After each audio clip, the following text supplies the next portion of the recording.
Hello, my name is Amber Black, and this is my informative speech on workaholics. Workaholics. Characteristics of workaholics. Like other aholics, the workaholic has an unhealthy addiction. In this case, the addiction is for work career or the belief that they're the only one who can do the job right. Without this consuming focus, the workaholic may believe he is a failure or is of little worth. Often this is a sign of insecurity or priorities out of order. Workaholics will spend most of their lives at work or taking work home with them. They will often have little time for personal lives, such as family, hobbies, or relaxation. Having a balance is not just a preferable desire, it is often needed for overall mental, physical, spiritual, and emotional health. Do we live to work or do we work to live? A growing number of Americans are finding that they live for work and are attending Workaholic Anonymous meetings nationwide. Unlike people who simply work very hard, workaholics never punch out. They always feel like they are on the clock 24/7, physically, mentally, and emotionally working. What are the trouble signs? If you're a workaholic, you can't stop thinking about work. Work issues distract you from relationships, and thoughts speed through your mind as you lay in bed at night. A part of you is always longing to be back at work. Nothing, not eating, socializing, or sleeping, is satisfying. Workaholics are very controlling. They can't delegate and are not usually interested in being team players. They are perfectionists, and nothing is ever good enough for them. Workaholics would rather do things on their own than assign jobs to other people. A workaholic also has a troubled personal life. Typically, workaholics don't have many friends or hobbies. Their personal relationships are in disarray. They have difficulty with intimacy because work is always on their minds, and of course there's a ripple effect on the families of workaholics. Research done by the University of North Carolina found that couples in a workaholic marriage tend to have twice the divorce rate as those who are in non-workaholic marriages.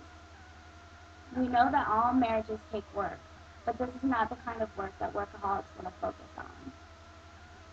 Research has also found that the children of workaholics have a higher rate of depression and anxiety, mainly because the workaholic parent has placed severely high expectations on his or her kids, which link back to the desire for perfection.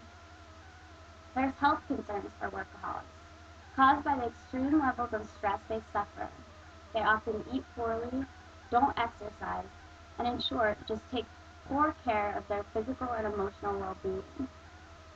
How to find a balance. Step back and look at your life.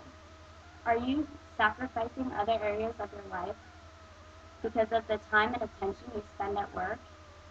If pursuing a short-term financial goal is more important than assuring a long-term relationship between your spouse, your children, and your friends, then you need to rethink your priorities.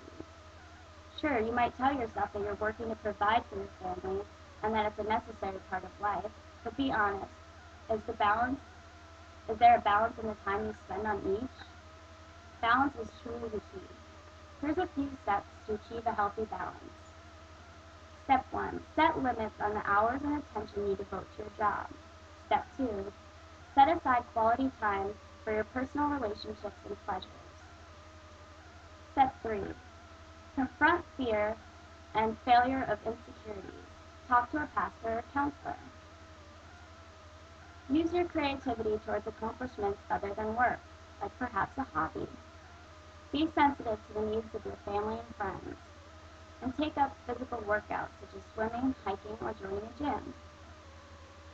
Personally, I am a workaholic. This Friday alone, I worked for 22 hours. I woke up and went to work at 6 a.m. and worked until 5 p.m. Then I drove to my second job, which began at 7 p.m., and I worked till 4:30 a.m. By the time I got home, it was 5:15 a.m. I slept for 4 hours, and then I woke up and went back to work yesterday, which was Saturday, for 10.5 hours. Remember that Friday was a holiday. My issue with the research that I've done was that there was not much research done on why we are workaholics, which really interested me. I am a workaholic not because I prefer work to leisurely activities or that I'm addicted to it, but because I need to pay my bills and keep my head above the water. As an independent, full-time college student, I need a full-time job as well as a part-time job just to pay my rent, my car insurance, my cell phone bill, put gas in my car, and eat. I'm in no way living beyond my means or living luxuriously, and I need to work as much as I do just to not build up more debt than my student loans have already secured. So what's the solution for workaholics out of necessity? A work-life balance, I ask? I can't even find a work, school, eat, sleep balance, let alone a life balance. What's the solution? I don't know. I'm also going to support my speech with visual aids containing facts and statistics, which I will do in my final recording of my speech. Thanks for listening.